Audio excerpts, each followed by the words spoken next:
Hola a todos. Perdonad el retraso que hemos tenido unos problemitas de conexión, pero ya está, ya estamos. Hoy vamos a hablar de la gestión de las emociones. Vamos a ver un poquito qué son las emociones y cómo podemos gestionarlas y cómo podemos ayudar a que otras personas las gestionen y se autorregulen. Hoy estamos Noelia y yo, que somos Noelia, terapeuta ocupacional, y yo, neuropsicóloga voluntarias de la Fundación. Y con nosotras está Rocío, que es psicóloga sanitaria, con mucha experiencia en el trabajo con personas y sobre todo trabajando mucho también en el fomento de una buena gestión de las emociones, sobre todo. Es una persona que no ha parado de trabajar y de estudiar y de aprender, así que seguro que tiene un montón de cosas que contarnos y además que lo hace con mucha pasión, así que seguro que nos va a ayudar mucho.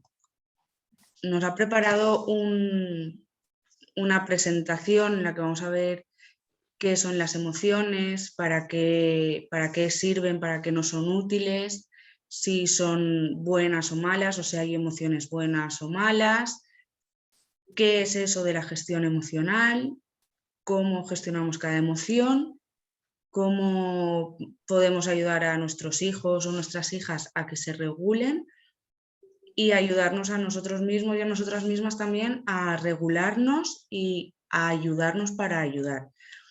Y sobre todo, qué juegos o qué actividades podemos hacer con nuestros hijos y nuestras hijas para que aprendan a gestionar las emociones. Dejaremos un ratito para todas las preguntas que tengáis. Ya sabéis que en Noelia y yo estaremos atentas al Facebook, estaremos recogiendo todas vuestras preguntas y cuando Rocío acabe su exposición le transmitiremos todas vuestras dudas y que nos pueda responder. En cualquier caso que se os ocurra otra duda, el vídeo se está grabando, se quedará colgado para que lo podáis ver todas las veces que queráis. Rocío también ha preparado un material para que lo podáis tener a mano. Y en caso de que se os ocurra cualquier duda, que os surja, que volváis a ver el vídeo, que hayáis caído en algo que hoy no, pues nos escribís a este correo de aquí y os contestaremos encantadas. Y nada, pues muchas gracias por estar un día más en las formaciones a familias y le doy el paso a Rocío. Muchas gracias. A ver, comparto yo ahora mi pantalla, ¿no? Para el material. Ok. Vale, no me deja mientras estés compartiendo tú.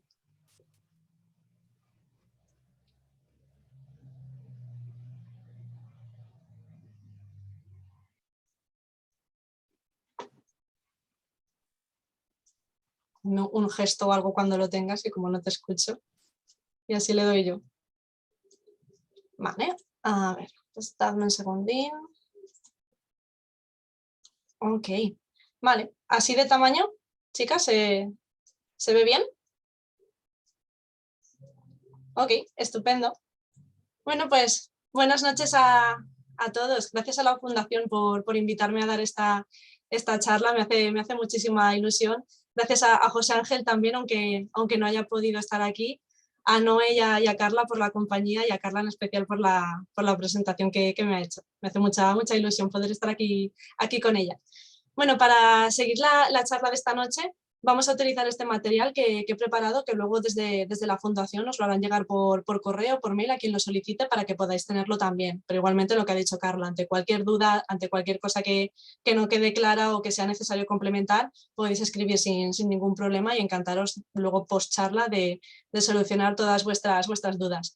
Voy a intentar ser, o mi intención cuando preparé la charla es ser como lo más breve, dinámica y directa posible, porque entiendo que detrás de la chapa, ¿no? Detrás de toda la teoría, lo que interesa también es la práctica, que seguramente haya muchas dudas, que seguramente haya casos prácticos o del día a día que tengáis interés quizá en compartir o en solucionar.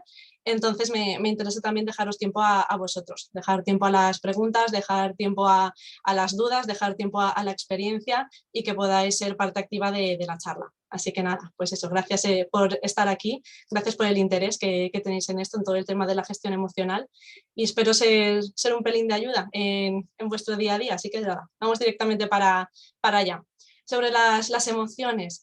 Las emociones pueden vivirse de una forma muy abrumadora, ¿vale? He hecho una pequeña reflexión ahí al principio, porque nadie nos enseña a etiquetar nuestras emociones cuando somos pequeños. No hay una asignatura en el colegio, no hay clases específicas para esto, son cosas que vamos aprendiendo mediante la marcha, mediante la experiencia, mediante conversaciones, mediante cosas que vemos en el día a día, y puede llegar a vivirse como algo muy abrumador, porque las emociones pueden convertirse en algo muy intenso, en algo que a veces no podemos como controlar, no sabemos cómo controlar, que a veces no sabemos qué nos está pasando por dentro y se puede vivir con miedo, se puede vivir como algo muy aversivo.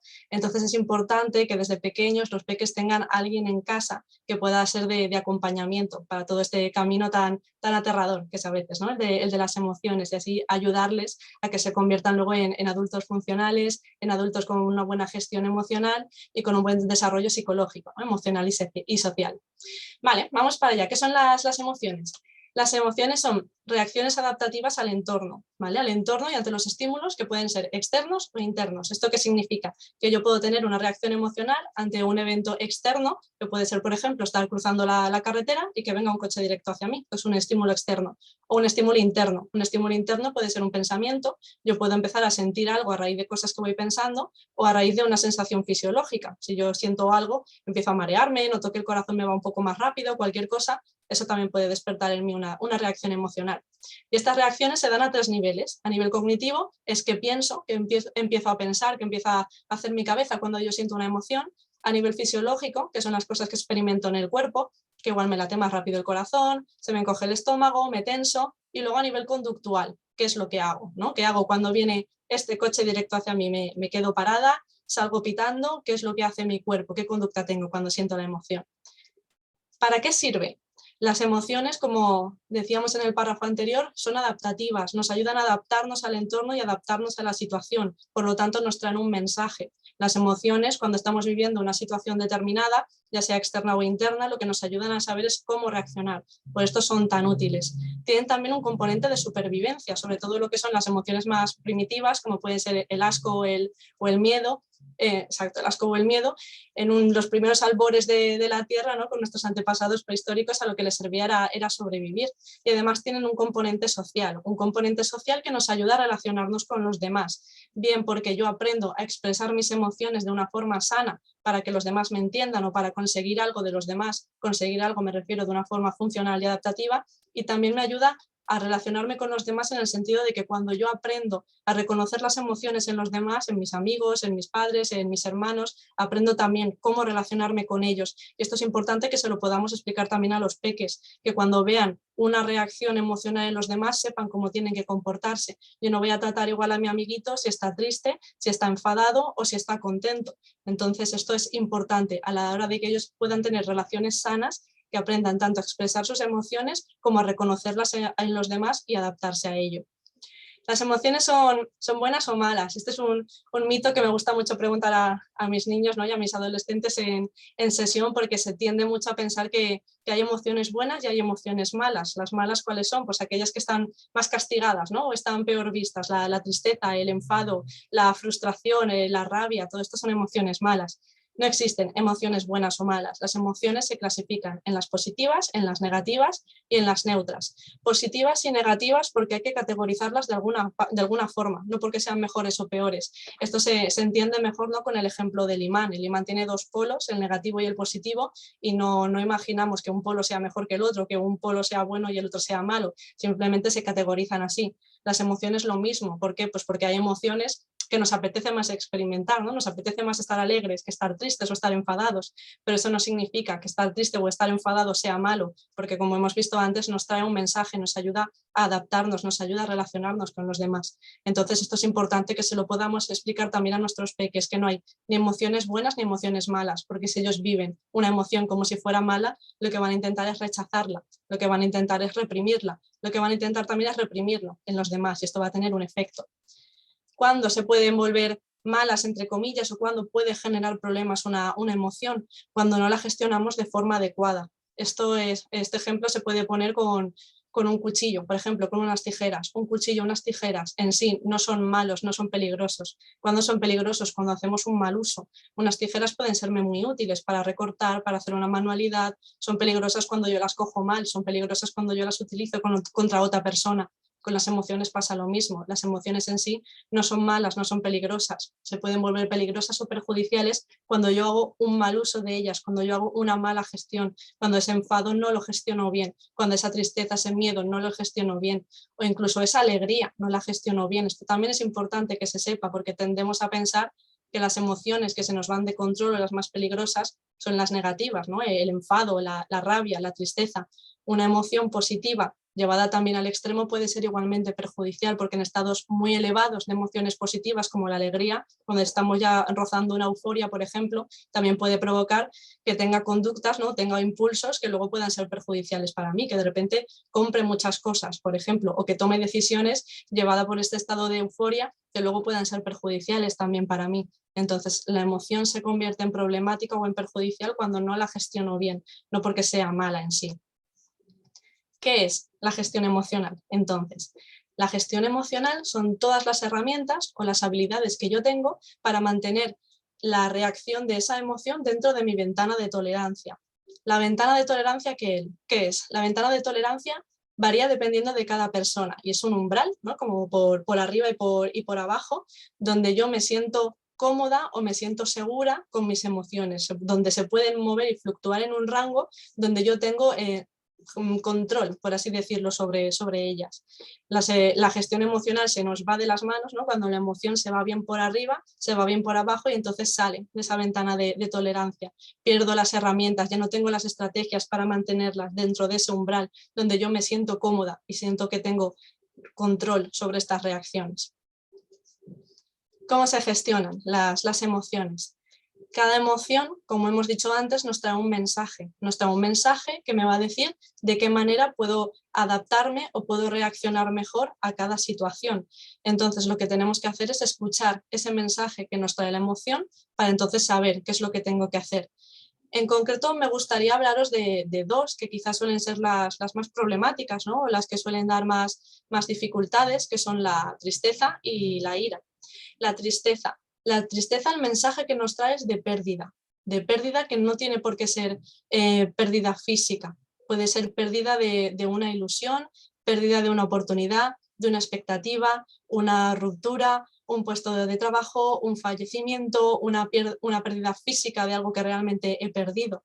El mensaje que me traes es de pérdida y la función que tiene, la manera que tiene de ayudarme a adaptarme a esa pérdida es bien mediante recogimiento personal. Cuando estamos tristes tendemos más a estar como más apagados, más para adentro, más recogidos, porque necesitamos cargar pilas y energía para reubicar esa pérdida, ¿no? Toda ese revuelto emocional que nos genera la pérdida, ese malestar, necesitamos estar con nosotros mismos para poder reubicarlo, para poder volver a cargar pilas. Y a la vez también nos pide acercamiento social. La tristeza es una emoción que llama a la compañía. Cuando hablo de la tristeza y de cómo gestionarla, me gusta mucho también poner el ejemplo de esta película de Pixar que ya tiene unos años, Inside Out, ¿no? Del revés en castellano, donde la emoción de la tristeza durante toda la película se siente como una emoción inútil o una emoción mala porque piensa que solamente trae cosas negativas o que solamente está relacionada con momentos pues malos o de pérdida y es muy significativa la última imagen, ¿no? Cuando hay un recuerdo relacionado con la tristeza donde la protagonista, que creo que jugaba al fútbol, su equipo pierde y pierde en última instancia porque ella no sé si no para un gol o no lo mete, no recuerdo, entonces se pone triste, ¿no? El equipo ha perdido por mi culpa, evidentemente todas han tenido algo que ver, ¿no? Pero esta en última instancia ha sido por mí y ella se pone triste. ¿Qué es lo que ocurre cuando todas sus compañeras de equipo ven que se pone triste? Que la recogen, hacen un corrillo, ¿no?, alrededor de ella y la consuelan. Esta es también la función de la tristeza, de buscar el apoyo, el recogimiento social. Por eso cuando estamos tristes, además de que necesitemos ese momento para nosotros, valoramos mucho también la compañía, valoramos un abrazo, llamamos a un amigo o preferimos estar con un familiar, que nos abracen, que estén con nosotros, que nos hagan compañía. La tristeza es fluida, la tristeza es líquida y por eso necesitamos llorarla. Entonces, formas de gestionar la tristeza, llorando. Llorar es una buenísima forma de gestionar la tristeza. Y luego todo lo que acabamos de decir. Podemos escribir sobre lo que nos ha pasado, podemos escribir para elaborar esa pérdida, podemos hablar, podemos simplemente buscar a alguien que nos acompañe mientras estoy llorando, mientras estoy triste. Podemos buscar hablar de esto que me ha pasado para sentirme entendida, para sentirme acompañada. Estas son formas de gestionar la tristeza. Luego la ira. La función que tiene es la de poner límites. La ira moviliza a la acción, ¿no? La ira es energía. ¿Cuándo puedo sentir ira o enfado? Yo me enfado y siento ira cuando tengo la necesidad de poner unos límites. Cuando alguien ha sobrepasado conmigo unos límites físicos, morales, personales, con los que no me siento cómoda. También cuando se ha provocado una injusticia, ¿no? Entre una injusticia, cuando yo siento que me han tratado injustamente, que la forma en la que me han tratado no es justa o en la que han tratado a algún amigo, también, ¿no?, me movilizo hacia la ira. Entonces el mensaje que nos trae es el de poner límites con los demás porque no nos están respetando, o el de que se ha cometido una injusticia de algún tipo. La ira, como decía antes, es energía. Entonces toda esa energía necesito luego canalizarla de otra forma. Este es el peligro del cuchillo, ¿no?, que hago aquí con esta ira. Puedo gestionarla de una forma desadaptativa, puedo pegar un chillido, pegar un golpe, pegarle a alguien, hacerle daño a otra persona, hacerme daño a mí misma, o puedo gestionar y canalizar toda esa energía hacia otra cosa. Con esto también hay un falso mito, una falsa creencia de que una buena forma de gestionar la ira, de gestionar el enfado, es gritar, es pegarle a un cojín, es coger un saco de boxeo y darle una paliza. Esto no funciona porque es intentar apagar un fuego echándole más leña. Si yo tengo una situación interna de agresividad o de violencia y lo que hago para gestionarlo es más agresividad y más violencia, lo que voy a hacer cada vez es sentirme más enfadado, ¿no?, sentir cada vez como más rabia, más ira. Toda esa energía, ¿no?, que siento del enfado, ¿qué puedo hacer? Ejercicio intenso, por ejemplo, es una buena forma de canalizar esa ira o ese enfado, coger y empezar a subir y bajar escaleras, ¿no?, hasta que me canso, hasta que estoy exhausta, hasta que no puedo más, salir y dar un paseo, centrarme en la respiración y en el presente, respirar con calma, estar centrado en mis pulmones, estar centrado en cómo sale y cómo entra el aire. Es una buena forma también de regular esa ira, pero no cosas que me movilicen, ¿no?, más hacia la violencia. Lo que necesito cuando estoy enfadado es bajar el nivel de activación. Una vez he bajado el nivel de activación, entonces quizá puedo aplicar otra estrategia. ¿Qué es lo que ha pasado? Si me he sentido vulnerado, si he sentido que se me ha tratado de una forma injusta, luego puedo hablarlo, luego puedo intentar ponerle un remedio, pero no cuando tengo el pico de la ira, de la emoción muy alto. Respecto a, relacionado con el enfado y relacionado con la ira, quería hablaros de dos estados en concreto que he imaginado que quizá son los que muchas veces, sobre todo en casa, pueden dar más problemas o más dificultades, ¿no?, que son la frustración, por un lado, y por otro lado las rabietas, que son dos cosas que no son emociones en sí, pero están relacionadas con la gestión de las emociones. Por un lado, la frustración. La frustración, como digo, no es una emoción, es un estado derivado de la no consecución de una recompensa inmediata, ¿no? Yo quiero algo, quiero conseguir algo y como no lo puedo conseguir, entonces me frustro. Emociones relacionadas con la frustración, pues la ira, el enfado, la tristeza.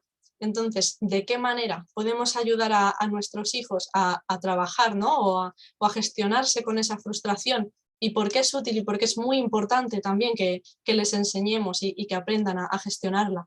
Por un lado, porque decirles que no a lo que no se puede conseguir o lo que no se puede tener en ese momento es importante para poner límites, y poner límites luego les ayuda también a vivir en sociedad. Este es un mensaje que tenemos que tener nosotros en mente también a la hora de poner límites. Estoy ayudando a mi hijo o a mi hija o a quien sea a que aprenda que fuera, cuando vive en sociedad, también hay unos límites y hay unas normas y hay cosas que no se pueden conseguir en el momento. Si yo dentro de casa o dentro del colegio, dentro de un entorno seguro, no le enseño a trabajar estos límites y estas normas, luego le va a costar mucho seguir normas y seguir límites fuera. Le va a costar en el colegio, le va a costar cuando vaya a casa de un amigo. Entonces no va a saber cómo manejarse en sociedad, va a ser señalado, ¿no? Va a ser el gamberro, va a ser el bandarra, va a ser el que no se comporta, va a ser el que no tiene paciencia. Entonces es importante que tengamos en mente, aunque para nosotros también sea difícil, ¿no? Decir que no y no poder darle a este pequeño todo lo que quiere o todo lo que necesita, tener en mente esto, que le estamos enseñando a vivir en sociedad. Por otro lado, también lo que le estamos enseñando es a trabajar la paciencia y a trabajar la demora, que es muy importante porque a veces va a tener que tener paciencia hasta que la emoción rebaje, va a tener que tener paciencia hasta que el pico de activación calme y para eso es importante también decir que no, para enseñarle a que las cosas a veces hay que esperar, que las recompensas a veces hay que demorarlas. ¿Cómo vamos a ayudar a gestionar esta frustración? Por un lado, lo que tenemos que hacer, ¿no? Lo que es aconsejable, lo recomendable hacer siempre es validar la emoción. Del concepto de validación hablaremos ahora más adelante. Validarla, ¿no? Diciéndole, entiendo, es normal, comprendo, respeto que te sientas de esta forma y ofrecer ayuda. ¿De qué forma te puedo ayudar ahora a que te sientas mejor, ¿no? ¿Qué puedo hacer por ti para ayudarte con este enfado que tienes, con esta ira que tienes, que lo entiendo? ¿Qué puedo hacer?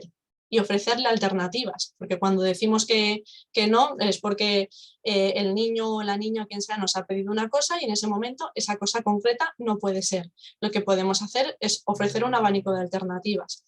Hay cosas con las que no podemos negociar. Si, por ejemplo, lo que estamos hablando es de cruzar la calle y para cruzar la calle tienes que estar cogido mío de la mano porque si no te puede atropellar un coche, ahí es un no, no puedes ir suelto y evidentemente eso va a generar una frustración, pero ahí no te puedo ofrecer ninguna alternativa. Hay cosas que si son por salud o por supervivencia no son negociables, pero hay otras cosas que, por ejemplo, si ahora no te puedo dar esta chuche que te apetece o ahora esto no se puede, ¿qué alternativas tenemos? ¿No? Mira, ahora no puede ser porque vamos a comer.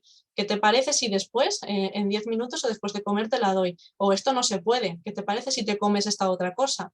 O ahora mismo no te puedes poner esta chaqueta o no te puedes poner esta falda porque está sucia o porque no toca.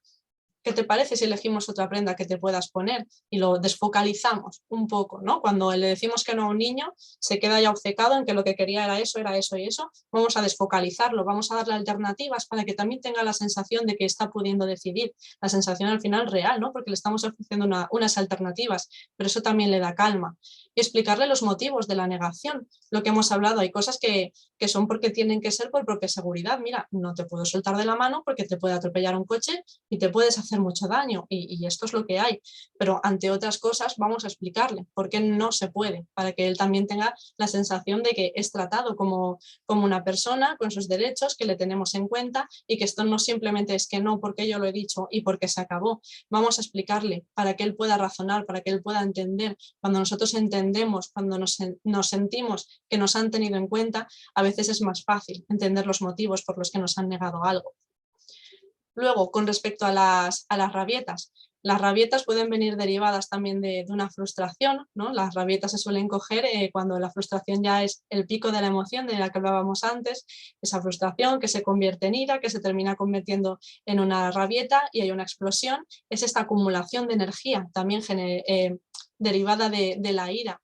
Los niños cuando empiezan a tener más habilidad cognitiva, ¿no? Cuando tienen la capacidad de crear escenarios en su cabeza, en su cerebro, cuando tienen ya la capacidad para imaginarse consiguiendo algo o imaginarse disfrutando de algo, imaginarse obteniendo algo, movilizan toda esa energía interna a la consecución de esta meta. En el momento en el que yo le digo esto no puede ser, toda esa energía que ellos habían movilizado, ¿no? Para conseguir eso, igual que hablamos de la ira, tiene que salir por otro lado. ¿Cómo sale?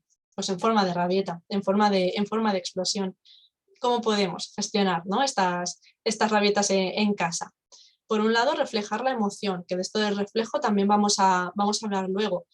Jolín, estás muy enfadado ahora, ¿no? o te veo que estás muy alterado. Primero hacerle reflejo y hacerle ver al niño la emoción que está experimentando en ese momento para que sea consciente, porque muchas veces, y a los adultos también nos pasa, nos empezamos a encender o empezamos a experimentar determinada emoción, pero no nos damos cuenta porque vamos tan a lo nuestro o estamos tan desconectados que hasta que alguien no nos dice, uy, pareces enfadado, ¿no? Uy, parece hoy que estás un poco oído, parece que estás triste. No somos conscientes, ¿no?, de lo que estamos reflejando.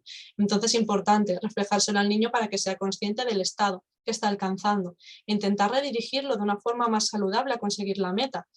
Esta no es la forma de pedir ayuda, ¿no? O entiendo que estés enfadado, entiendo que esto te dé mucha rabia, pero no es la forma de conseguirlo. ¿De qué otra forma te puedo ayudar, ¿no? ¿De qué otra forma puedes conseguirlo? Lo mismo que antes, validar la emoción. Entiendo que esto te dé mucha rabia, ¿no? Pues claro que tienes derecho a estar enfadado, Jolín, con la ilusión que te hacía, y yo lo sé. ¿Cómo puedo ayudarte ahora a que te sientas mejor? ¿Qué puedo hacer por ti? ¿Qué necesitas para sentirte mejor? Y si esto sigue sin funcionar, lo más probable es que no funcione, porque cuando se tiene una rabieta donde se está en un pico muy alto de emoción, lo que tenemos que hacer es extinguir la conducta. Extinguir la conducta, que significa que no te voy a hacer ni puñetero caso mientras estés en este estado. Y esto se le avisa también al niño, no se le deja de repente, ¿no? Y se le ignora. Es como, mira, si necesitas ayuda o cuando te calmes, la mamá, el papá, el tío, el primo, quien sea, estoy aquí y hablamos. Pero mientras pidas ayuda o estés de esta forma, no. Importante también, porque algunos niños en el contexto de una rabieta pueden tener reacciones agresivas de lo que hablamos, de la propia energía o de la propia frustración, y o bien pueden tirar cosas, o bien pueden autolesionarse a sí mismos, o pegar a algún sitio, a la pared, a un objeto. En ese caso, lo primero es contener al niño y poner al niño a salvo, llevarlo a un sitio donde no haya cosas con las que se pueda hacer daño, o contenerlo físicamente si es necesario para que no se autolesione, pero seguimos extinguiendo la conducta. Yo te estoy conteniendo o te estoy llevando a un sitio para que no te hagas daño, pero no le estoy dando ningún tipo de refuerzo ni de caso a esto que estás haciendo, porque en el momento en el que yo entro en la rabieta, aunque simplemente sea para decir no te pongas así, aunque simplemente sea para castigarla, él ya está obteniendo una atención. Entonces, la premisa, como un disco rayado, hasta que no te calmes, ¿no? Cuando te calmes hablaremos.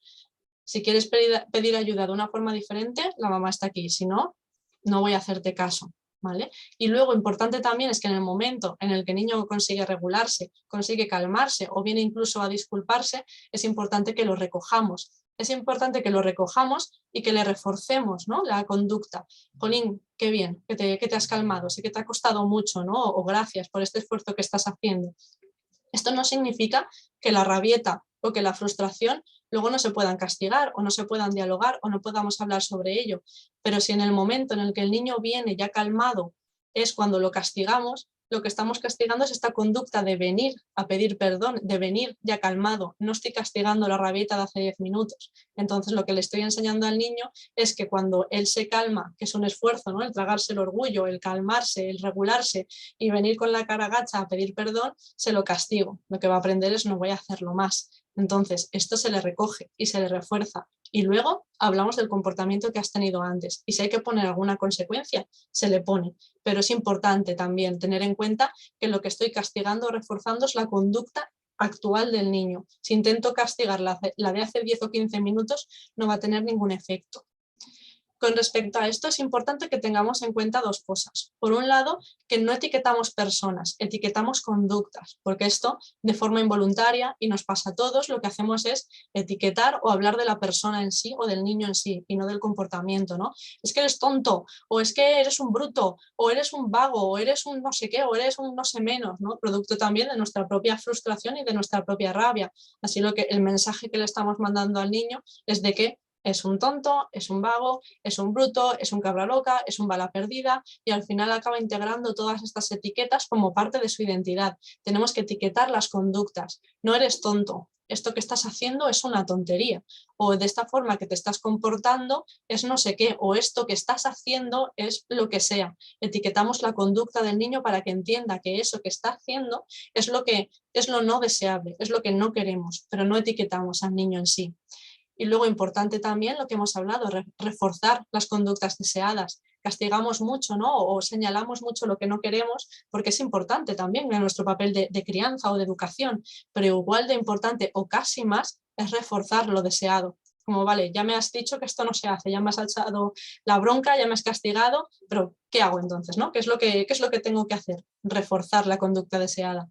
Qué bien que ya te has calmado, ¿no? Jolín, esto sé que te ha costado un montón, qué bien lo has hecho, te has regulado súper bien, qué orgullosa estoy de que hayas pedido perdón, ¿no? Reforzar mucho, reforzar de forma positiva las conductas deseadas y validar las emociones, lo que digo, llegamos ya a este punto, y recoger en el momento para que se reconduzca bien la situación. Lo que hablaba de centrarnos en la conducta que el niño está desempeñando en ese momento, no la de hace 10, 15 o 20 minutos.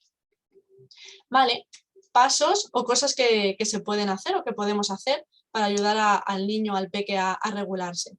Primero, ayudarle a identificar la emoción mediante el reflejo, ¿vale? El reflejo un poco que lo adelantábamos antes, por lo que hablábamos al principio de la charla, de que no nacemos aprendidos, no nacemos enseñados, no nacemos con un catálogo interno sobre las emociones, entonces muchas veces yo sé que estoy sintiendo algo, pero no sé ponerle nombre. Yo necesito a veces a alguien de fuera que me ayude a etiquetar cómo me estoy sintiendo, para que yo aprenda a decir, ah, vale, esto es tristeza, ah, vale, esto es decepción, ah, vale, esto es satisfacción.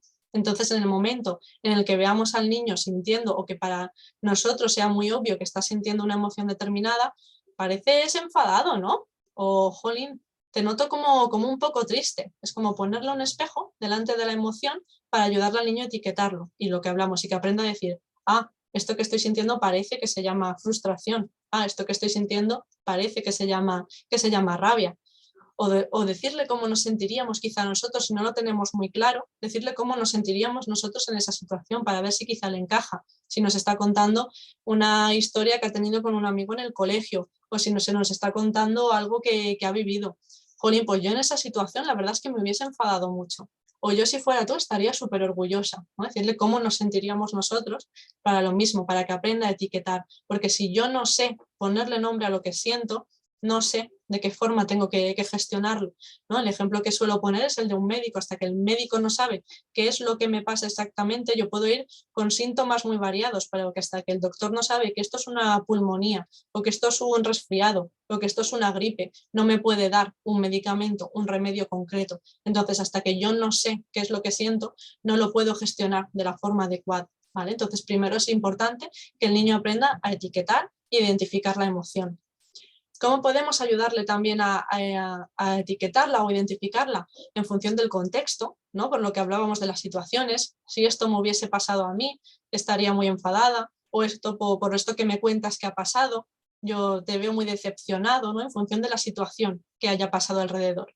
Y en función de las sensaciones corporales. Esto es súper importante también, porque muchas veces, antes nosotros de ser conscientes de que estamos sintiendo algo, el cuerpo nos va mandando mensajes. El cuerpo se va contrayendo, o nos va atacando el estómago, o nos notamos como más tensos, pero solemos ir por la vida tan en piloto automático y tan desconectados de todo, que cuando me doy cuenta de que estoy sintiendo algo es cuando ya tengo un dolor de estómago que me quiero morir, es cuando ya tengo la espalda tan contracturada que no puedo más. Entonces, ayudar al niño también a identificar las emociones en las sensaciones corporales, para que en el momento en el que él empiece a experimentar algo, sepa decir, ostras, me estaba empezando a doler la pancha, ¿no? Igual estoy nervioso, o jolín, noto un nudo, ¿no? en la garganta, esto me está afligiendo, me está poniendo triste. Entonces, preguntarles también a los niños, porque cada uno experimenta las emociones a veces de forma diferente. ¿Dónde notas que estás enfadado, ¿no? Cuando estás enfadado, ¿dónde lo notas en el cuerpo? Y ayudarle también en ese sentido, pues el ceño, ¿no? El ceño se frunce mucho, o estamos muy contraídos, apretamos mucho los puños, ¿no? Estamos tensos, o cuando estás triste, ¿dónde lo notas en el cuerpo? O cuando estás nervioso, ¿no? Te late muy rápido el corazón, o empiezas a sudar. Ayudarle a identificar esas sensaciones corporales para que de ahí también pueda ponerle nombre a la emoción. Ofrecer ayuda e invitar al niño a escucharse, ¿no? ¿Qué puedo hacer por ti? ¿Qué necesitas? Por un lado, él tiene que saber cómo regularse, porque cada maestrillo tiene su librillo, ¿no? Cuando estoy triste, yo sé qué es lo que me viene bien para sentirme mejor, pero eso también lo vamos aprendiendo con la experiencia. Podemos ofrecerle ayuda al niño. ¿Qué puedo hacer por ti para que te sientas ahora mejor? Y ofrecerle alternativas. ¿Quieres un abrazo? ¿Quieres que simplemente te escuche? ¿Quieres que vayamos a la calle y demos una vuelta? ¿Nos vamos a subir y bajar escaleras como locos un rato? Ofrecerle alternativas y ofrecerle también que se escuche él mismo. ¿Qué necesitas? Es importante también que les enseñemos a no actuar desde la emoción, ¿no? Lo que se llama tolerar el malestar, porque cuando actúa a veces desde la emoción, sobre todo de estas más intensas o que movilizan más energía, como la tristeza o la ira, pueden ser esas tijeras, ¿no? Esas tijeras mal utilizadas, y entonces cuando hago algo de lo que luego me arrepiento. Hay momentos cuando la emoción ya es muy alta, como puede ser una rabieta, que es difícil actuar de forma racional, porque las partes del cerebro, ¿no? La que actúa de forma racional es más el córtex prefrontal y la que actúa de la forma emocional, que es la amígdala, no pueden funcionar a la vez. Entonces, cuando estamos funcionando desde la amígdala, el córtex desconecta totalmente. Entonces, cuando estamos en ese punto de emoción donde solo está actuando la amígdala, no se puede trabajar de forma racional. Entonces, simplemente es esperar a que baje la emoción. ¿Qué podemos hacer mientras baja? Pues me puedo distraer, o lo que hemos hablado del ejercicio intenso, o puedo simplemente respirar o contar hasta 10, pero es calmar, es aguantar la emoción hasta que baja, y una vez ha bajado, vale, ahora, ¿qué hacemos? ¿Qué estrategia aplicamos? ¿Necesitas ir a hablar con este amigo que te ha hecho daño? ¿Necesitas hacer que hablemos sobre esto que te ha puesto tan triste? ¿Necesitas que lo que sea? Pero cuando la emoción es muy alta, cuando el pico es muy intenso, lo que tenemos que enseñarles es a no actuar desde ahí. Después de esto, aplicar la estrategia de regulación acorde a cada situación, cuando el pico de la emoción ya ha bajado, cuando el córtex, ¿no? ha retomado de nuevo las riendas y ya puedo pensar de una forma más racional, entonces aplico la estrategia necesaria para poder gestionar esa emoción.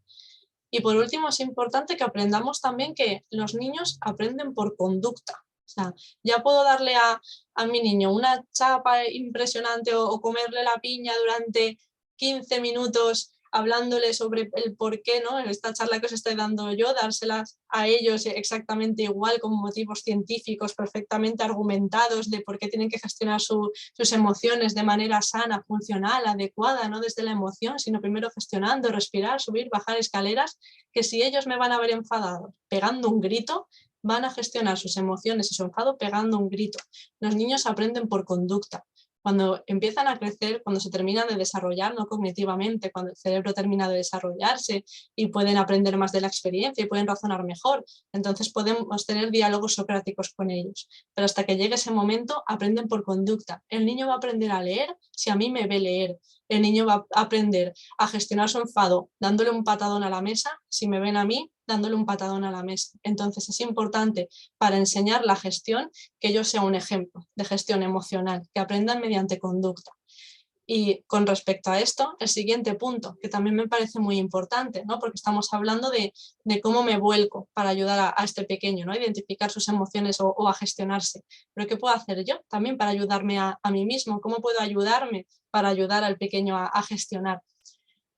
Algo importante a tener en cuenta es que primero hagamos un chequeo de nuestro propio estado emocional y de ver si estamos en el momento adecuado para ayudar al niño a gestionarse. Porque si igual yo estoy ese día más enfadada, o estoy más alterada o más nerviosa, o noto que cualquier cosa me va a hacer estallar, igual no estoy para gestionar esta rabieta, ¿no? Igual no estoy para gestionar ese enfado. Es importante que aprenda a delegar, ¿no? Que coja a mi marido, a mi mujer, a mi primo, a quien esté presente, y le diga, mira, no estoy en este momento, ¿no? Porque si entro, voy a entrar en eso, en una escalada de aversión donde el niño va a gritar, yo voy a gritarle más, él se va a enfadar todavía más, yo me voy a enfadar más todavía, entonces no estoy. ¿Puedes, por favor, encargarte tú hoy de esto? Si no tengo a nadie a quien pedirle ayuda o que se pueda hacer cargo, es devolverle con honestidad al niño cómo me estoy sintiendo, porque esta es la función relacional también de las emociones. Mira, cariño, la mamá o el papá ahora está un poco nerviosa, ¿vale? Dame 10 minutos y hablamos de esto. Dame 5 minutos y yo me gestiono, yo bajo mi emoción, ¿no? No actúo desde la propia emoción, y cuando yo estoy más regulado, entonces vuelvo y le ayudo a gestionar la suya. Eso también es conducta, eso también es modelado. Le estoy enseñando que no estoy actuando desde la emoción, que me estoy escuchando, que estoy bajando y luego ya estoy aplicando la estrategia. A tener en cuenta también que muchas veces lo que tenemos que hacer es un cambio de chip con respecto a nuestra postura con respecto al niño, ¿no? Con respecto al pequeño, porque muchas veces lo vivimos como un pulso, lo vivimos como una guerra, es como, ya está otra vez, ¿no? Con la pataleta, ya está otra vez dando con un berriche, o ya está otra vez de esta forma, pues sabe que a mí me molesta un montón que se ponga así, o ya estamos montando el numerito, y se vive como un tira y afloja, o como lo está haciendo para fastidiarme, ¿no? A veces ya llego a pensar de todo. Entonces no tenemos que olvidar tampoco que lo que hablábamos desde el principio, lo que hemos hablado toda la charla, que es un niño, es una niña que no ha aprendido a identificar sus emociones, no ha nacido con estrategias de regulación emocional, y hay veces que se encuentra ante emociones que se vuelven muy potentes, muy abrumadoras y que generan también mucho sufrimiento y mucha incomprensión, ¿no? No comprendo por qué no puedo tener esto ahora, no comprendo por qué siento esto y no lo puedo parar. Para ellos también es difícil, es un sufrimiento. Entonces es cambiar un poco el chip desde nuestra postura y no vivirlo como una batalla campal, sino como un yo, que soy el adulto funcional, ¿no? Que se supone que somos todos, que sí que tengo estas estrategias de regulación emocional, yo te ayudo a que puedas regularte, yo te ayudo con estas estrategias, qué pena, ¿no? Desde la compasión y desde un buen sentido, que lo estés pasando tan mal, qué pena que estés sufriendo tanto, yo te voy a ayudar. A veces cuando hacemos ese cambio de chip, nuestra ansiedad también, ¿no? Rebaja un poquito. Entonces, hacer ese cambio, verlo desde una perspectiva de ayuda y no desde una perspectiva de lucha. Siguiente punto, ¿cómo me gestiono yo con las emociones de los demás? Porque a veces no hacemos el suficiente trabajo de autocrítica o de insight en este sentido. Yo puedo gestionarme muy bien con mis propias emociones y puedo saber muy bien qué necesito cuando estoy enfadado o cuando estoy alegre o cuando estoy triste, pero quizá no sé gestionarme tanto con las emociones de los demás. Quizá me incomodan, quizá no sepa qué hacer, quizá me ponen nervioso, ¿no? ¿Cómo reaccionamos cuando vemos a alguien llorar? Sea un conocido o sea un desconocido en la calle, ¿no? Tendemos a mirarlo con cara de Dios mío, ¿no? ¿Qué está pasando? ¿Qué hago ahora? ¿Cómo me comporto con esta persona? Y a veces de esta propia incomodidad o de esta propia incapacidad para gestionar las emociones o para gestionarme cuando veo una emoción de los demás, lo que hago es cortarlo. No llores, va, no te pongas así, venga, deja de llorar, ya está, ¿no? Intento cortarlo absolutamente porque a mí me genera incomodidad. Entonces esto también es importante que hagamos este chequeo, es decir, ¿por qué me incomoda cuando el otro llora, ¿no? ¿O por qué me incomoda cuando el otro tiene este estallido, cuando el otro se enfada? Porque si lo corto, no le estoy ayudando tampoco a expresarlo ni a regularlo. Entonces este trabajo interno también es importante que lo podamos hacer. La validación. La validación es un concepto importantísimo. La validación, ¿qué significa? Validar la emoción del otro es reconocer que tiene derecho a sentirse de la forma en la que se siente por el motivo que sea.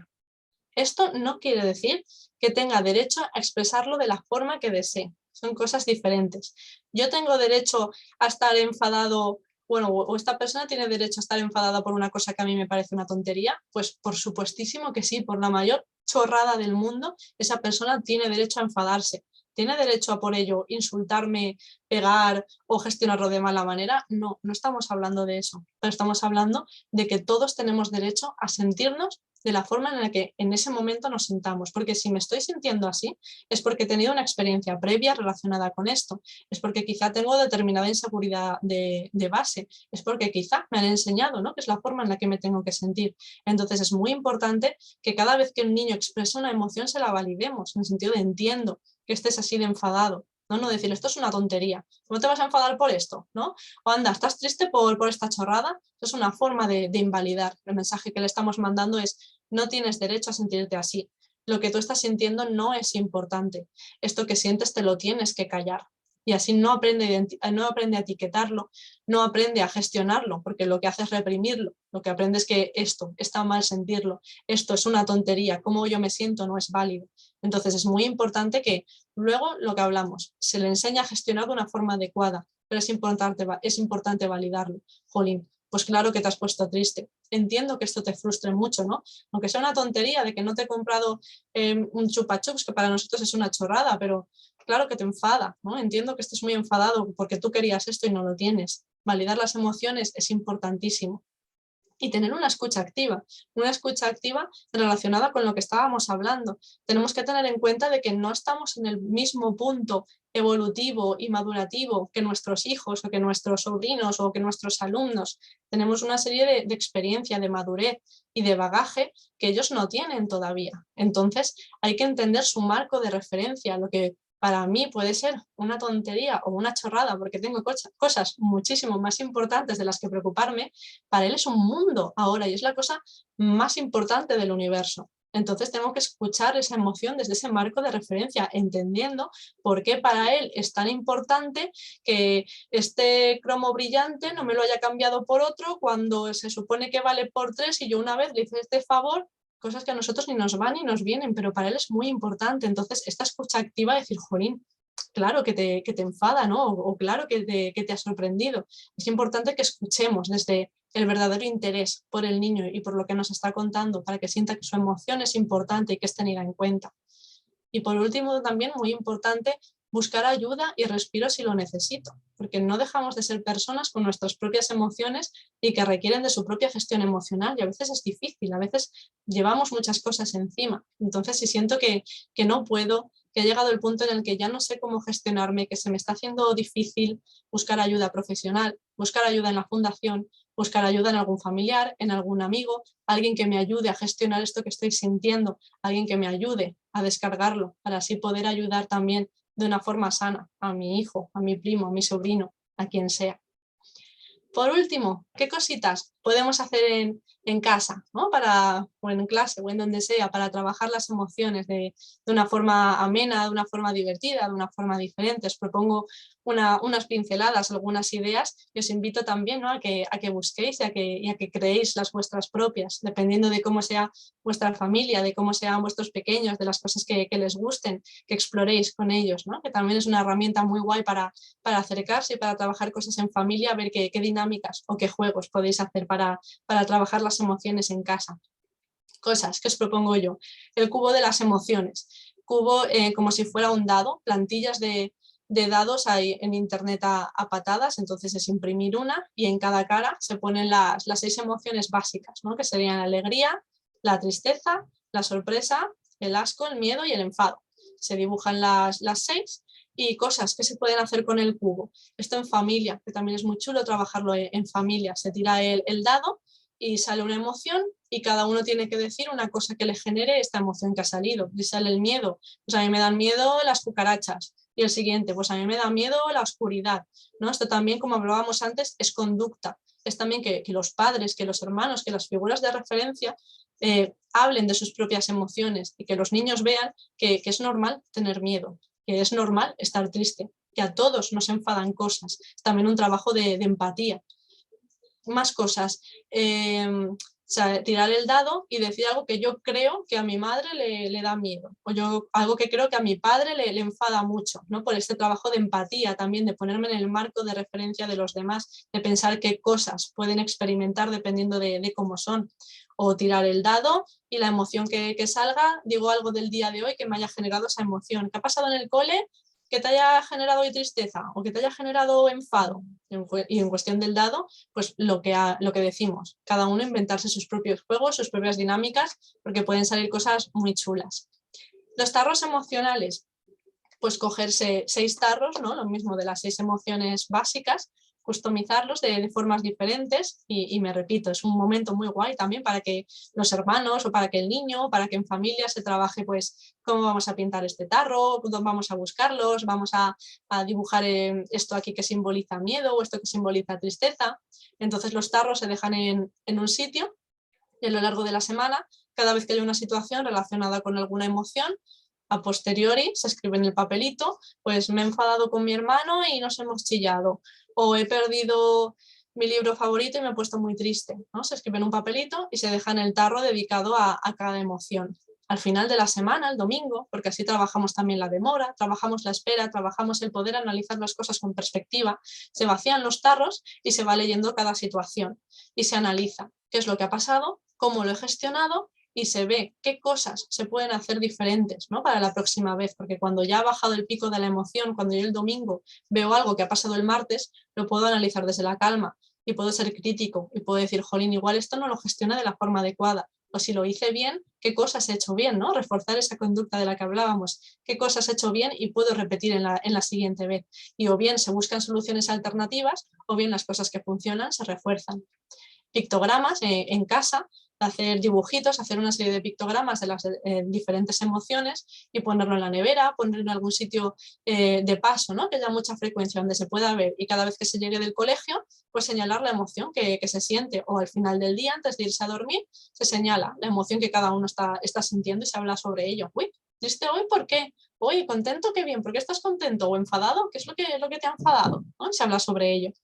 Y la identificación en películas y en dibujos, estando todos viendo una serie, estando todos viendo una película, en algún momento, ¿no?, en el que sea muy claro que hay gente o hay personajes experimentando una emoción determinada, poner la pausa y aprovechar para hablar sobre ello. Uy, ¿por qué crees que está llorando el gatito? ¿No? ¿O qué crees que le ha pasado? ¿O por qué se ha enfadado esta persona con la otra? O preguntarle directamente, uy, ¿cómo se está sintiendo, ¿no?, el personaje, cómo se está sintiendo el perrito de la patrulla canina, o qué le pasa a Peppa Pig, y que los niños aprendan también lo que hablábamos, a identificar en los demás las emociones para luego saber cómo adecuarse a esa situación. Ah, está triste. Jolín, ¿y qué harías tú, ¿no?, con Peppa Pig ahora que está tan triste? Ver cómo gestionarían, pues le daría un abrazo, o le daría no sé qué, o haría tal, y ver de qué forma se adecuarían a esa emoción, y aprovechar para trabajar en el modelado, ¿no? Si está triste, ¿qué harías? Ah, pues le dejaría en paz. Ah, sí, le dejarías en paz. ¿Y eso por qué? ¿Te gustaría a ti? ¿Es lo que a ti te gustaría que hicieran contigo? Porque quizás su forma de gestionarlo, ¿no? Se le pregunta sinceramente, así también vamos aprendiendo del niño. O igual contestaba, no, pues a mí no me gustaría, a mí sí que me gustaría que me dieran un abrazo. Ah, ¿y por qué tú entonces no se lo darías a alguien que está triste? ¿No? Y se van trabajando así las emociones en casa mediante ejemplos que se puedan ver en dibujos o en cosas que para ellos sean familiares. Y hasta aquí mi intervención, hasta aquí mi chapa. Espero haber ido a un ritmo adecuado, que suelo acelerarme muchísimo cuando hablo. Espero también que haber sido clara, porque también tiendo mucho a irme por las ramas. E igualmente, pues eso, espero que haya quedado bastante tiempo para resolver dudas en el caso de que las haya, o para que podáis compartir lo que queráis. Muchísimas gracias por la paciencia que habéis tenido esta noche escuchándome, y por estar aquí también a estas horas. Gracias a todos. Muchas gracias, Rocío. Buenas noches a todos. La verdad es que darte las gracias, sobre todo porque lo que más nos están transmitiendo por el chat es que te explicas muy bien, que lo has transmitido todo a la perfección, y creo que en eso no ha habido problema, se te ha entendido perfecto, y que es muy interesante. ¿Tenemos alguna que otra pregunta? Ya sabéis, si tenéis más preguntas, nosotras, Carla y yo, estamos por aquí para retransmitírselas a Rocío. Y mira, te leo textualmente y así nos entendemos, ¿vale? Vale. Sandra Claro nos pregunta que si ha utilizado absolutamente todo lo que tú has estado comentando, ofrecer alternativas, reforzar lo positivo, no darles atención constante negativa, etcétera, y su niño hace un día controla su conducta, pero al día siguiente volvemos a los mismos, ¿qué se puede hacer? Ella nos comenta que en su caso llevan años aplicando cada una de las prácticas que comenta, pero que el resultado no es el esperado, porque seguimos con que su hija continúa con esa falta de procesamiento, que no puede obtener el objeto deseado. Y te dará muchas gracias por resolverle la duda. Hola Sandra, buenas noches. Esto también es una duda recurrente, ¿no? ¿Ya lo he probado todo o ya hemos hecho de todo? Porque a veces es verdad que se prueba de todo y que se intenta todo, y es muy difícil conseguir modificar la conducta en ese sentido. Habría que ver qué es realmente, ¿no?, lo que está fallando. Habría que analizar ese caso en concreto, pero quizá pueda ser también una cuestión de intermitencia, ¿no? Cuando yo estoy intentando modificar una conducta, estoy intentando aplicar unas estrategias y veo que estas estrategias no funcionan porque el niño sigue teniendo la misma conducta, yo al final lo que tiendo es a cambiar mi forma de actuar, y entonces dejo de hacerlo y empiezo a hacer algo diferente. O si he estado intentando extinguir la conducta y aún así el niño sigue, llega un momento en el que yo también estoy harta y entro otra vez al trapo, entonces eso lo que le manda al niño es un mensaje de intermitencia, ¿no? Es un refuerzo intermitente, que se llama. ¿Esto qué es? Que a veces lo que yo hago funciona y a veces no funciona. A veces la mamá no me hace ningún caso, pero luego de repente en unos días o a la semana me vuelve a hacer caso. Entonces el niño, ¿qué aprende? Que tiene que seguir probando, que tiene que seguir probando, que tiene que seguir teniendo rabietas, porque lo que ha aprendido es que en algún momento funcionará.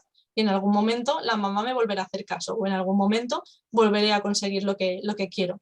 Es difícil porque esto es agotador para los padres, porque es estar pico pala y lo que hemos hablado, y también somos personas que nos calentamos, que tenemos emociones y es complicado, pero es importante mantener esta consistencia durante todo el tiempo que se pueda, durante todo el tiempo, porque habrá niños que quizá en una semana y media consigan modificar esa conducta y habrá niños que lo consigan en 3 meses, y nuestro trabajo ahí es el de ser consistente, porque si no le voy a mandar este refuerzo intermitente.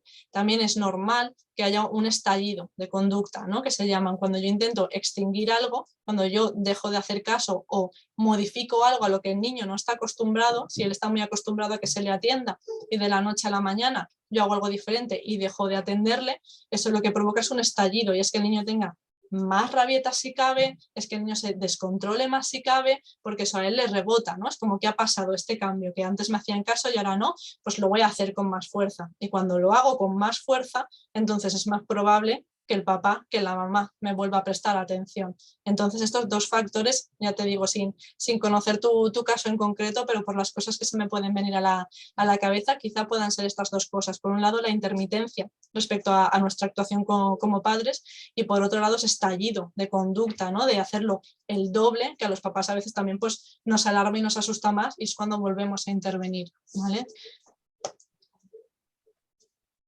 Genial, genial, muchas gracias. Te transmito otra que viene un poco a la mano y te leo. Silvia Rodríguez nos cuenta que si cuando ya no es un peque y no puede ponerle palabras a lo que le pasa o a lo que siente, es difícil poder ayudarlos. Algunas limitaciones del Dravet hacen que algunas emociones se desdibujen y se mezclen. Y ahí está una gran dificultad, aun siendo algo que se viene trabajando desde hace años. ¿Cómo crees que se hace para superar esas instancias? La alegría intensa y general deviene en crisis, con lo que es muy difícil convencer que participe o se sume aun cuando se notan las ganas. Vale. Buenas noches, Silvia. A ver, habéis entendido la pregunta. La dificultad es cuando las emociones se entremezclan o cuando son muy intensas, ¿no? Es lo que está Sí, intentando transmitir.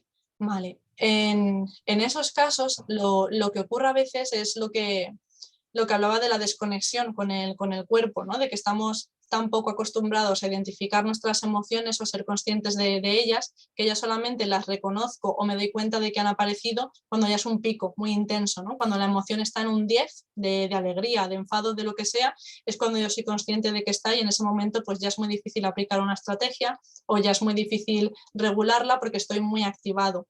En ese caso lo que tenemos que hacer es dar pasos para atrás y empezar a dar estrategias para que el niño empiece a identificarla, no cuando esté en un 10, que ya es muy difícil controlarla, sino cuando esté en un 7, quizá, cuando esté en un 6, cuando esté en un 5, e ir rebajando para que en el momento en el que el niño ya empiece a notarla en un 4, ahí, que aún estamos racionales, ¿no? Que aún puedo regular, aún puedo ponerle nombre a lo que siento. Ahora es claro, ahí aplicar la estrategia. Para esto lo que podemos hacer también es utilizar el semáforo con los niños, ¿no? El semáforo de el verde, el naranja y el rojo. El verde cuando estoy en una emoción tranquilo, cuando estoy, ¿no?, racional, cuando puedo hablar. El naranja cuando quizás estoy ya empezando a calentarme, que estoy en ese punto de todavía puedo volver a verde y estoy a un paso del rojo. O el rojo, que es cuando ya estoy absolutamente desregulado, actuando con la amígdala y ya no puedo aplicar ahí una estrategia. Ir devolviéndole esto al niño también, hacerlo como un juego. ¿En qué color estás? ¿Estás en verde? ¿Estás en naranja? No simplemente para ponerle nombre a la emoción, sino para que la intensidad puedan identificarla también, y lo que hablamos, y antes de llegar al rojo, que sean capaces de aplicar una estrategia. Pues estoy en naranja. Uy, vale, pues ¿qué podemos hacer, ¿no?, para que no llegues a rojo? O nosotros devolverle el color en el que creemos que está. ¿Estás en rojo o estás en naranja? Te veo un poco en naranja. ¿Qué te parece si bajamos? Para lo que digo, que no sé identificarlo ya cuando estoy en el pico y no puedo hacer nada, sino antes, ¿no? En los estados en donde yo todavía tengo control, puedo ponerle nombre y puedo regularlo. No puede ser un juego, una estrategia que poder aplicar en casa también.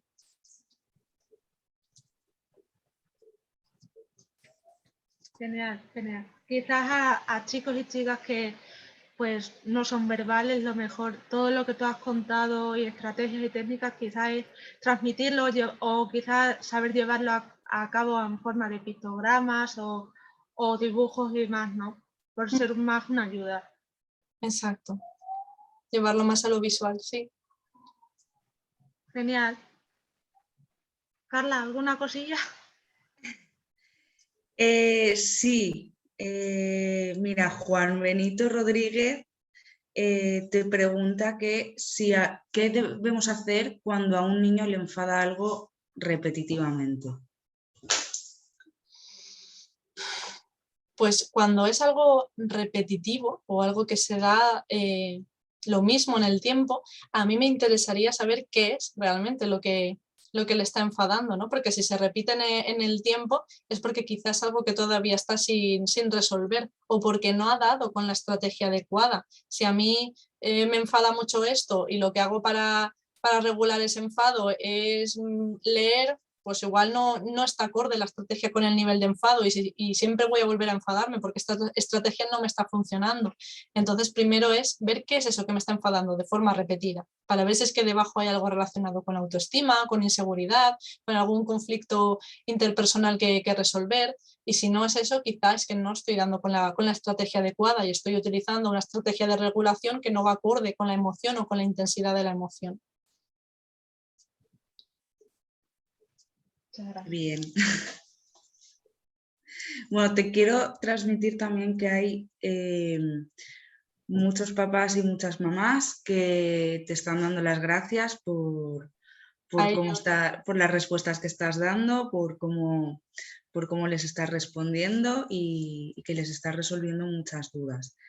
Y tengo algunos comentarios que ha ido haciendo Samar, como que la frustración en las personas con síndrome de Dravet es constante porque es un síndrome que es muy limitante y bueno, pues esta mamá en concreto se siente muy impotente en ese sentido y bueno, te ha hablado también de la importancia que tiene la red, que contar con una buena red de apoyos y sobre todo un comentario que sí que ha hecho y que me parece muy interesante o que me gusta destacar mucho es que ha reflejado la importancia que tiene hablar de estos temas y sobre todo que se debería hablar un poco más y no, pues como tú has dicho en la presentación, no hablar solo de las que consideramos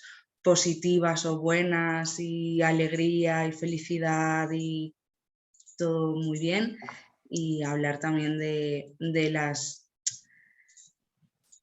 negativas o de las que muchas veces también tenemos muy estigmatizadas, como que no deberían estar, como el enfado y la ira y que al final pues forman parte de nuestro día a día también. Sí. Importante normalizarlas, ¿no? Para no sentirnos mal, que bastante tenemos con enfadarnos o con sentirnos frustrados como para encima añadir la culpa de no tendría que sentirme así o voy a preocupar a los demás o qué van a pensar cuando experimento o cuando siento esto. Importante hablar de todo esto y poder normalizarlo. Mira, te transmito otra pregunta. Sandra Claro nos dice que en los casos en los que la extinción de la conducta sean niños, en los que tienen epilepsia de por medio, tanto una frustración o estrés se les desencadena la crisis, ¿cómo crees que podríamos manejar la situación? Cuando el estrés es el que desencadena la crisis. Estrés o frustración desencadena la crisis, sí. Vale.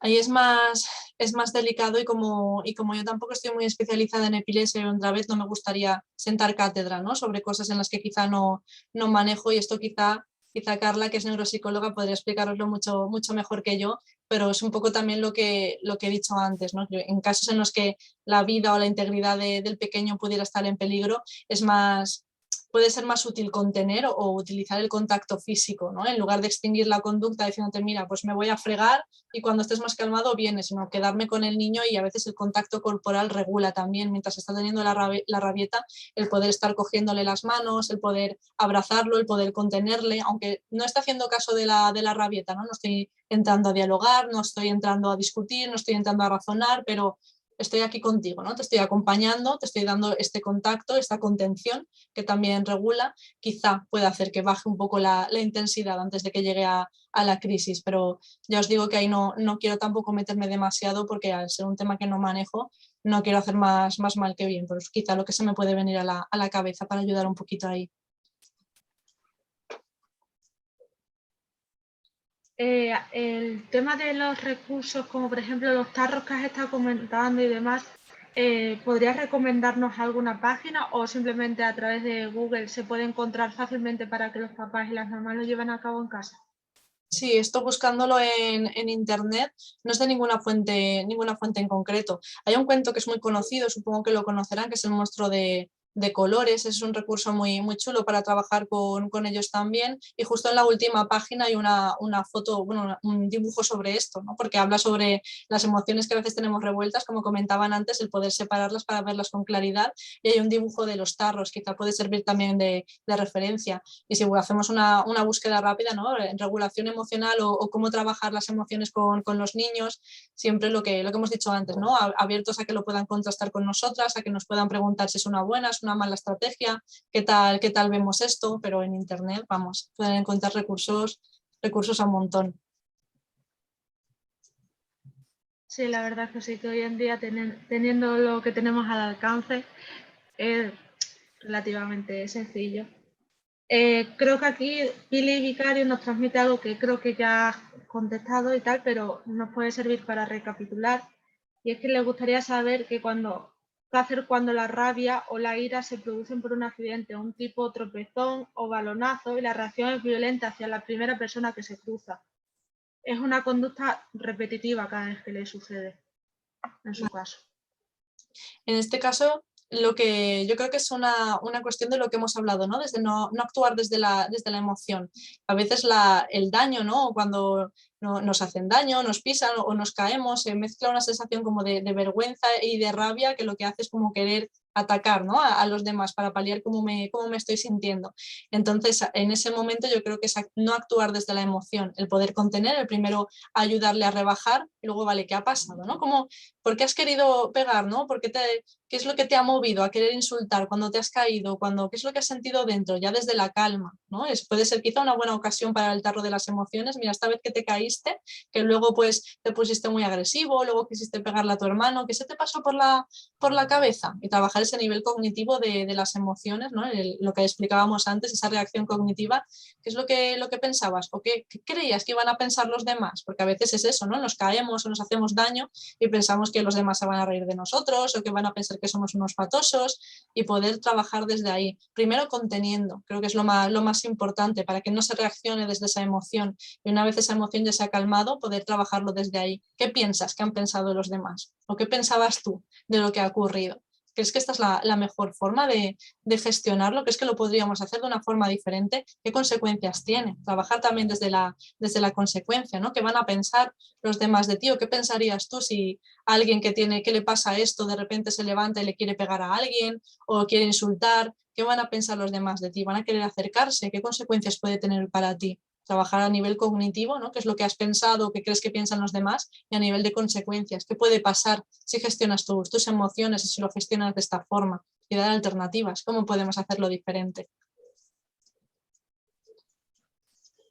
Qué bien. Oye, Rocío, así un poco al hilo de lo que decía Pili y de tu respuesta, cuando son nenes muy pequeñitos a los que no les podemos todavía razonar tanto ni hacer razonar el por qué, o son personas no verbales o que tienen alguna dificultad en la expresión o en la comunicación, ¿cómo podemos en esta situación, por ejemplo, llegar al punto de aprender a gestionar esa emoción que tenemos un poco confusa, o sea, la respuesta a esa emoción que es un poco confusa? Cuando son niños muy, muy pequeños, se les explica igualmente. Es decir, no se les explica como se le explicaría quizá a un niño de 7 años o a un adolescente de 14. Se les tiene que adaptar el lenguaje a algo que ellos puedan entender, hacer frases muy cortas o simplemente decir el nombre de la emoción o decir un no muy claro mientras se contiene. No porque te hace daño, No se le explica, no, porque si entonces ahora te suelto puede venir un coche y entonces fíjate lo que puede pasar. No, que te hace daño, ¿no? Y se les explica a un nivel que ellos puedan entender, porque sí que reciben. No lo van a poder razonar, lo que digo, como un chaval de 14 o un niño de 8 o alguien que tiene más habilidad verbal, pero empiezan a integrar el porqué de las cosas y empiezan a etiquetar también, aunque quizás luego no sepan cómo expresarlo, pero si yo le voy etiquetando, él a un nivel interno lo entiende. Y si quizá la dificultad es más porque son no verbales, lo que ha dicho Noé antes también, utilizar muchos pictogramas, ¿no? Que puedan utilizar, hay fichas o hay pictogramas en internet también relacionados con la empatía, de niños abrazándose o niños tirándose del pelo, que esto se pueden hacer con juegos también, poner las diferentes fichas sobre la mesa. ¿Cómo está este niño? ¿Esto está bien o está mal? ¿No? Y que ellos clasifiquen lo que está bien, lo que está mal, y hacerlo más a nivel visual para que puedan entenderlo de otra forma. Qué bien. Y a ver, de momento parece que la última, Marta, bueno, un poco también es como la última, la anterior duda, ¿no? Que Marta dice que les da la sensación muchas veces que la rabieta que tienes por una frustración que cuando no quiere hacer los deberes en clase, pero les tienen la sensación de que viene porque es cansancio, y como no puede verbalizar que lo que le ocurre es que está cansada, pues se enfada, tira, rompe y entra en ese estado, en esa rabieta. Yo creo que ahí en esa situación, que además tiene que ser muy, muy angustiante, ¿no? Cuando la frustración no viene directamente de un no, sino que viene de la incapacidad o el sentir no puedo, me está costando, o sea, tiene que ser muy angustioso para ellos. Yo ahí lo que más utilizaría es la validación, y el recogerles desde la compasión. Jolín, es que entiendo que estés tan frustrado, ¿no? No buscar quizá darles alternativas o soluciones en ese momento, porque a veces no hay solución o no la necesito, lo único que quiero es frustrarme, ¿no? Y sacar todo esto que tengo dentro, porque tengo mucho dolor y mucha angustia. Entonces es validar, es dejar que el niño exprese lo que hemos hablado, dentro de unos límites y una contención, pero validarlo muchísimo. Es que, jolín, yo también me sentiría como tú. Esto para ti tiene que estar siendo muy, muy duro. Y encima hoy pues has ido al colegio y luego hemos ido a tal y te ha pasado esto. Es que tienes que estar muy cansado. Entiendo que esto te esté costando y lo estás haciendo súper bien, ¿no? Y aún así, después de todo lo que te cuesta, lo sigues intentando. Jolín, qué orgullosa estoy de ti, ¿no? Trabajar desde esa validación, desde ese recoger la emoción, porque al final lo que hay debajo de esa frustración, esto ya entraríamos en lo que son emociones secundarias y primarias. A veces una emoción que está más relacionada con la vulnerabilidad la tapamos con otra con la que nos manejamos mejor, que es el enfado, es la rabia, pero es la frustración, pero realmente lo que hay debajo es eso, es vulnerabilidad, es dolor, es tristeza. Entonces es un poco rascar, ¿no? Y ver nosotros más allá y ver que debajo de toda esa frustración lo que hay es muchísima angustia y muchísimo dolor. Entonces conectar nosotros con esa emoción para que ellos también puedan conectar y quiten esa muralla, ¿no? O esa barrera, que conecten con esa vulnerabilidad y quizá puedan llorarla, porque lo que necesitan es llorar esa tristeza o ese dolor, pero tenemos que acompañarles en ese camino, ¿no? Tenemos que validarlo. Es que es normal, es que yo en tu situación me sentiría igual, es que esto tiene que ser durísimo muchas veces. Jolín, claro que estás cansado, ¿no? Y ofrecerles ese recogimiento. Sí, supongo que es un poco lo que has estado hablando en tu charla, ¿no? Es darle un nombre a la emoción o a que tienen, y quizá también dar alguna alternativa para que pueda comunicar de alguna manera qué es esa emoción. Sí, sí, me parece muy, muy interesante cuando tienen esa incapacidad, ¿no? O les cuesta buscar vías alternativas, ¿no? Mediante pictogramas, mediante cuentos, mediante peluches, muñecos, mediante otras cosas que pueden decir, jolín, ¿cómo te sientes de verdad, ¿no? Explícamelo de otra forma.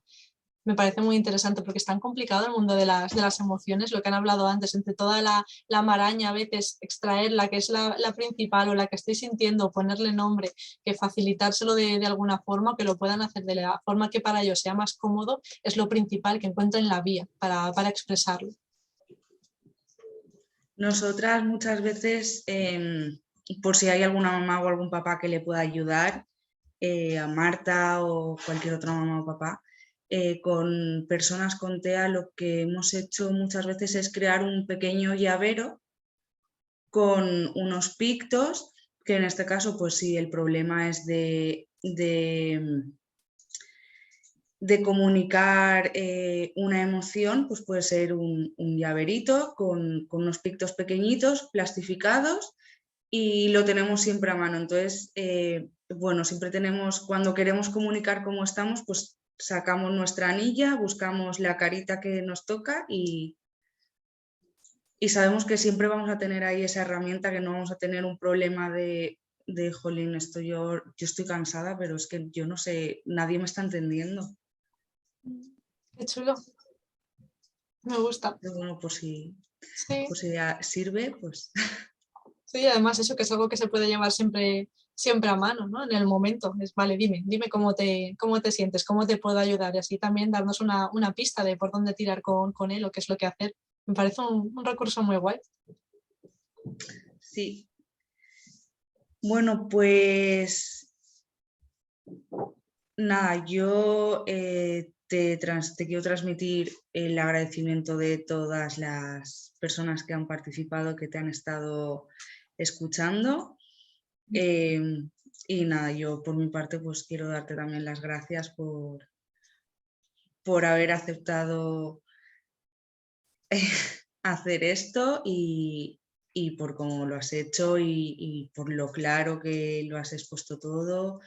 Y vamos, a mí no me queda ninguna duda de las emociones, creo.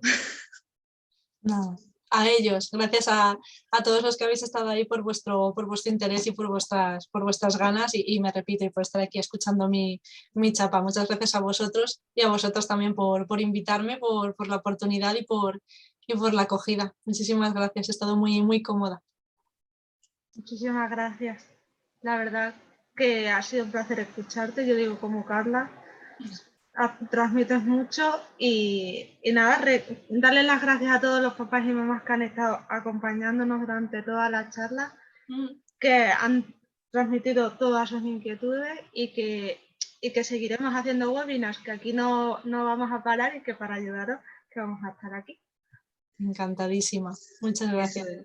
Y nada, queremos recordaros también que el vídeo se colgará en la página, en el blog de la Fundación, para que lo podáis revisar todas las veces que lo necesitéis. Que Rocío, os pasaremos este material de Rocío para que vosotros también lo podáis tener a mano y lo podáis consultar en cualquier momento. Y que cualquier duda que os surja en cualquier momento, que no dudéis en escribirnos un correo y bueno, y os responderemos o nos pondremos en contacto con Rocío también otra vez para que nos resuelva las dudas. Y nada, pues A vuestra disposición. Ha dicho Noelia, muchas gracias por estar acompañándonos en un webinar más y esperamos veros en el siguiente.